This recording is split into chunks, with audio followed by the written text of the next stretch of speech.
अस्सलाम वालेकुम मेरा बेटा। जैसे कि आप लोगों ने कहा कि कम पढ़ना है तो कम ही पढ़ेंगे।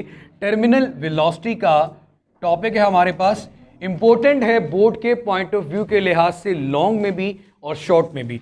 टर्मिनल वेलोसिटी, सबसे पहले तो मेरे बेटे हम इसकी डेफिनेशन की बात करेंगे। Maximum velocity attain by a freely falling droplet. Maximum velocity attained by a freely falling body, mean कि उन पे ग्रेविटेशनल एक्सेलरेशन एक्ट कर रहा है लेकिन वो फ्रीली फॉल कर रहे हैं। जैसे कि लास्ट केस आप लोगों ने उस दिन वो उसका पढ़ा था, लिफ्ट वाले का। Attain by a maximum velocity attain by a freely falling object through a viscous fluid. Through a viscous fluid का मतलब या तो वो लिक्विड में होगा या फिर गैसेस के थ्रू। विस्कस का मतलब जो कुछ ना कुछ उसको ऑपोजिशन ऑफर करेगा, रुकावट का सामना करना पड़ेगा। Through a viscous medium under the, viscous medium कह लें या फ्लूइड कह लें, under the action of gravity.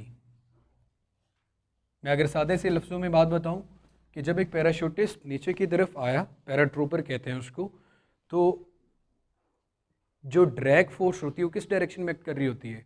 Upward direction में। वेट उसका क्या आता है? वर्टिकल डाउनवर्ड डायरेक्शन में। एक पॉइंट ऐसा आ जाता है कि ड्रैग फोर्स और आपके पास जो वेट है वो दोनों बैलेंस हो जाते हैं, तो ऑब्जेक्ट एक कांस्टेंट वेलोसिटी के साथ ज़मीन की तरफ आ रहा होता है। उस कांस्टेंट वेलोसिटी को हम टर्मिनल वेलोसिटी का नाम देते हैं। उस कांस्टेंट वेलोसिटी को हम टर्मिनल वेलोसिटी का नाम देते हैं। अभी हमने एक डायग्राम से बात शुरू करेंगे। एक्चुअली हमने सिर्फ इसकी डेरिवेशन आज करनी है कि टर्मिनल वेलोसिटी अगर कैलकुलेट करनी हो तो कैसे कैलकुलेट कर सकते हैं। सबसे पहले maximum velocity attain by a freely falling object through a viscous medium under the action of gravity. आप ये कर लें जिस तरह बारिश का एक कतरा इनिशियली ड्रॉपलेट की बात करूं, एक ड्रॉपलेट है मेरा बेटा आपके पास, इनिशियली उसकी जो वेलोसिटी है वो ना होने के बराबर, लाइक जीरो होगी। इनिशियल तो उसकी वेलोसिटी क्या होगी मेरा बेटा? जीरो होगी। और उसका वेट क्या होगा? वर्टिकली डाउनवर्ड, जो किसके इक्वल आता है मेरा बेटा? एम जी के इक्वल। इनिशियली उसकी वेलोसिटी में क्या देता हूं, वो क्या होगी मेरा बेटे? जीरो होगी। अब यहां पे इस पॉइंट पे फिलहाल इस पे किसी किस्म की कोई ड्रैग फोर्स नहीं लग रही। ड्रैग फोर्स इस पॉइंट पे इसके ऊपर क्या होगी मेरा बेटा? जीरो होगी। इनिशियल हम मोशन की बात कर रहे हैं। अब जैसे जैसे वो जमीन की तरफ आएगा तो डेफिनेटली उसमें क्या करेगी? जैसे जहरी सी बात है, वेट तो डाउनवर्ड नीचे आएगा। अब ऑपोजिट डायरेक्शन में इस पे क्या एक्ट करेगी? Drag force. वेलोसिटी b बढ़ गई। अब मेरे बच्चे इसमें एक्सेलरेशन ड्यू टू ग्रेविटी वो तो g है। आप ये कहोगे एक फोर्स आपके पास आ गई ma और एक फोर्स आपके पास क्या आ गई? mg। m के साथ क्या हो जाएगा? कैंसिल। a की वैल्यू किसके इक्वल आ गई? g के, कि मीन इस पे जो एक्सेलरेशन इस वक्त एक्ट कर रहा है वो कौन सा एक्ट कर रहा है? Gravitational acceleration due to gravity. हमने कहा maximum velocity attain by a freely falling object through viscous medium under the action of gravity. और अभी हम लोगों ने कहा कि एक पॉइंट ऐसा आएगा, क्योंकि टोटल फोर्स की बात करनी है ऑब्जेक्ट पे, अफेक्टिव फोर्स कितनी लग रही है जिसे हम नेट फोर्स कहते हैं। अब एक पॉइंट ऐसा आएगा मेरे बेटे कि जहां पे आप कहते हो कि ड्रैग फोर्स, और ड्रैग फोर्स की डायरेक्शन अपवर्ड, वेट की डायरेक्शन क्या आएगी मेरा बेटा? डाउनवर्ड। तो आप ये कहोगे ना मेरे भाई कि आपके पास वेट के ऑपोजिट जो फोर्स लग रही है वो कौन सी फोर्स है मेरा बेटा? Drag force. वेट के ऑपोजिट जो फोर्स लग रही है वो कौन सी फोर्स लग रही है? Drag force. टोटल फोर्स तो किसके इक्वल होती है मेरा बेटा? एम ए के इक्वल। मैंने यहां पे नेट फोर्स लिखा। Net force according to Newton second law of motion M A होती है। मैं जब नेट फोर्स की बात करूंगा तो यहां पे मैंने वेट में से ड्रैग फोर्स को सब्ट्रैक्ट किया, क्योंकि वेट वर्टिकली डाउनवर्ड है और आपका ड्रॉपलेट ज़मीन की तरफ आ रहा है, इसलिए वेट की वैल्यू यहाँ पे ज़्यादा होगी और ड्रैग फोर्स की वैल्यू यहाँ पे कम होगी। इन दोनों का नेट निकालने के लिए दरमियान में नेगेटिव का साइन आएगा, और नेगेटिव का साइन सिर्फ ड्रैग फोर्स के साथ इसलिए आ रहा है कि हम वो वैल्यू को पहले लिखते हैं जिसकी वैल्यू ज़्यादा हो, और वो तब हम डिसाइड करते हैं जिस तरफ ऑब्जेक्ट का एक्सेलरेशन हो, जिस तरफ ऑब्जेक्ट की मोशन हो। ऑब्जेक्ट ज़मीन की तरफ आ रहा है, इस बात का मतलब ये है कि ऑब्जेक्ट का वेट क्या है, ज़्यादा है, और इस पे लगने वाली ड्रैग फोर्स क्या है मेरा बेटा, कम है। इसलिए नेट फोर्स लगाते हुए अब यहां पे क्या करते हैं मेरे बच्चे, mg माइनस एफ डी। लेकिन हमने डेफिनेशन के अकॉर्डिंग ये बात पढ़ी कि भाई ड्रैग फोर्स एक्ट करती है, एक पॉइंट, एक खास सर्टेन, एक ऐसा पॉइंट आएगा जहां पे इस पे लगने वाली ड्रैग फोर्स किसके इक्वल आ जाएगी, वेट के इक्वल। तो ऑब्जेक्ट एक कांस्टेंट वेलोसिटी के साथ जमीन की तरफ या डाउनवर्ड मोशन करेगा, उस वेलोसिटी को हमने डिराइव करना, उसे क्या कहते हैं मेरा बेटा, टर्मिनल वेलोसिटी। अब मेरे बच्चे अभी एक ही कंडीशन की बात की कि टर्मिनल ड्रैग फोर्स किसके इक्वल होती है, कल पढ़ी थी, according to Stokes law 6 pi eta R V. ये हमारे पास एफ डी आ गया, एम जी की वैल्यू तो हम लोग मेरे बच्चे कर चुके हैं। अब यहां पे आपने वी टी निकालना है। वी टी किसे कहते हैं मेरा बेटा, टर्मिनल वेलोसिटी को।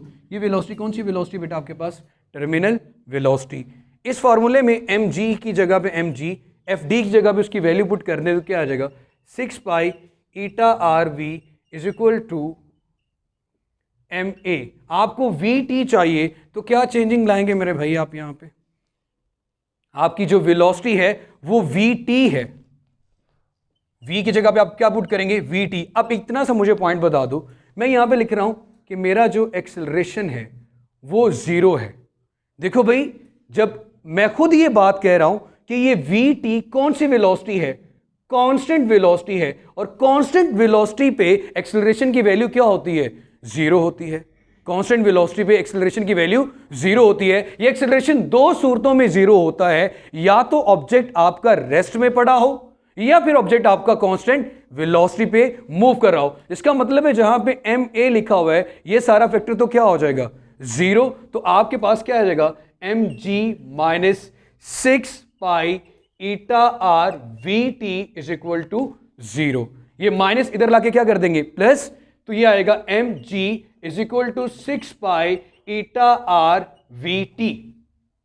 हमें वी टी से लेना देना है, ये 6 पाई ईटा आर इधर आके क्या होगा बेटा, divide, so M G divided by 6 pi eta R is equal to V T. Terminal velocity की डेरिवेशन की बात कर रहे हैं, कैसे कैलकुलेट करेंगे। एक ड्रॉपलेट जब जमीन की तरफ आता है तो हमने ये बात कही कि उस पर ड्रैग फोर्स भी एक्ट कर रही है, वेट भी एक्ट कर रहे हैं, तो हमने एफ टी लिख दिया। लेकिन हमने ये कहा कि एक पॉइंट ऐसा आएगा जब टर्मिनल वेलोसिटी कहते ही कांस्टेंट वेलोसिटी को है। अगर आपने कांस्टेंट वेलोसिटी की बात करनी है तो इस मेन इक्वेशन में आप जनाबे वाला जो चेंज लेके आएंगे वो ये लेके आएंगे कि आपको एक्सेलरेशन क्या रखना पड़ेगा, जीरो, क्योंकि आप वेलोसिटी क्या ले रहे हैं, कांस्टेंट वेलोसिटी। तो आपकी इक्वेशन इस फॉर्म में आ गई। यहां से आप वी कैलकुलेट करना चाह रहे हैं। अब मेरे बच्चे वी का एक फॉर्मूला तो यहां तक आ चुका है, लेकिन we don't know about the mass of the object.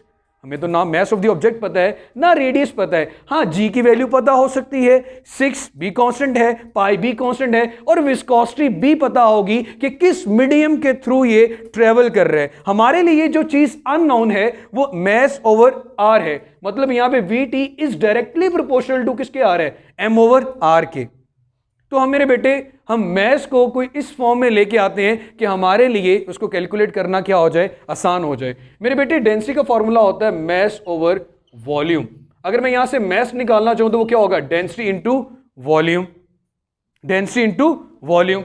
Volume जो आपके पास ड्रॉपलेट स्फेरिकल शेप में होता है, volume of the spherical shape क्या होता है बेटा, 4/3 pi R cube, 4/3 pi R cube. तो मेरे बेटे आप क्या करेंगे, इस रिलेशन में मॉडिफिकेशन करेंगे कि m की जगह पे, यहां पे डेंसिटी की जगह पे मैंने क्या लिखना पड़ेगा मेरा बेटा, रो की रो की जगह वॉल्यूम की जगह पे क्या आ गया, 4/3 पाई आर क्यूब। तो ये सारी वैल्यू मेरे पास जिसके ऊपर मैं स्टार लगा रहा हूं किसकी आ रही है, m की। इसे आप इक्वेशन नंबर ए का नाम दे दें। अब आपने मेरे बच्चे करना क्या है, इक्वेशन नंबर ए में m की वैल्यू को पुट करना है। हमारे लिए m भी अननोन है, r भी अननोन है, तो हम किस शेप में ले आए उसको मेरा बेटा, मैस को डेंसिटी और पाई आर। अब यहां से कुछ r की वैल्यू यहां से कैंसिल आउट भी होगी, जरा देखते हैं कि क्या होता है। m की जगह पे आ गया पाई 4/3 पाई r cube multiply by g तो पहले ही मौजूद है मेरा बेटा, डिवाइडेड बाय क्या आएगा 6 pi eta r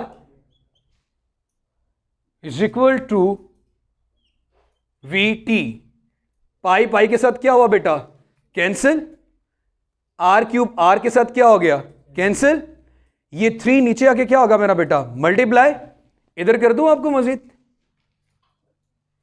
we T की कुछ सिंपलेस्ट फॉर्म क्या आ गई कि ऊपर 4 आ रहा है, नीचे 18 आ रहा है, 6 इंटू 3 18 ही आएगा, ऊपर क्या बच रहा है आपके पास, पाई रो बच रहे, आर स्क्वेयर आ गया, एक आर कैंसिल हुआ, आर क्यूब के साथ आर स्क्वेयर बचा, आर स्क्वेयर इंटू जी। ये हमारे पास आ गया टर्मिनल वेलोसिटी का रिलेशन। मेरे ख्याल में हम इसको मजीद भी सिंप्लीफाई कर सकते हैं। 2 पे अगर डिवाइड करें, 4 2 पे डिवाइड होएगा तो 2 आएगा, 18 2 पे डिवाइड होएगा तो क्या आएगा मेरा बेटा 9, सो 2/9 ईटा आर स्क्वेयर जी किसके को आ गया, वी टी के, किसके को आ गया मेरा बेटा, वी टी के। तो यही आपके पास यहां पे एक चीज जो कि आप लोग यहां पे हम मिस कर रहे थे वो ईटा है, ईटा तो कैंसिल नहीं ना हुआ, ईटा तो नीचे आएगा ना।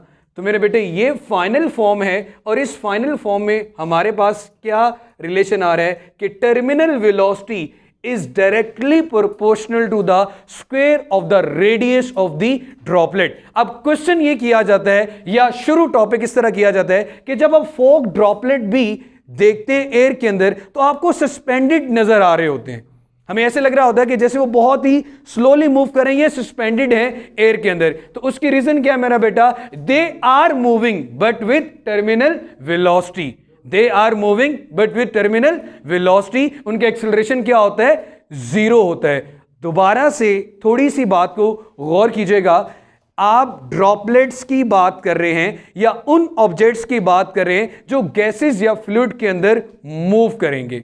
जब वो मूव कर रहे होते हैं तो मेरा बेटा अपोजिंग फोर्स जो ड्रॉपलेट को सामना करना पड़ती है वो ड्रैग फोर्स है।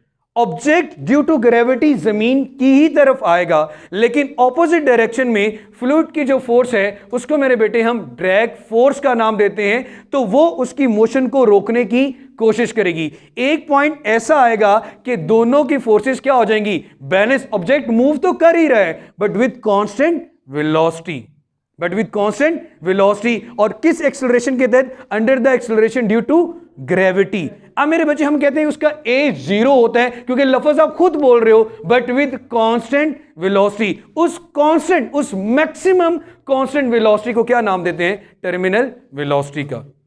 मैंने कहा आप ये सपोज कर लें, अब यहां पे देखो मेरे बेटे, इनिशियली वेलोसिटी 0 थी तो किसकी तरफ आई, मैक्सिमम की तरफ। यहां पे आपका एक्सेलरेशन में चेंज आ रहा है, मीन कि यहां पे एक्सेलरेशन आपका मैक्सिमम है और एंड पे आके एक्सेलरेशन आपका क्या हो गया, 0, क्योंकि वेलोसिटी क्या हो गई, कांस्टेंट।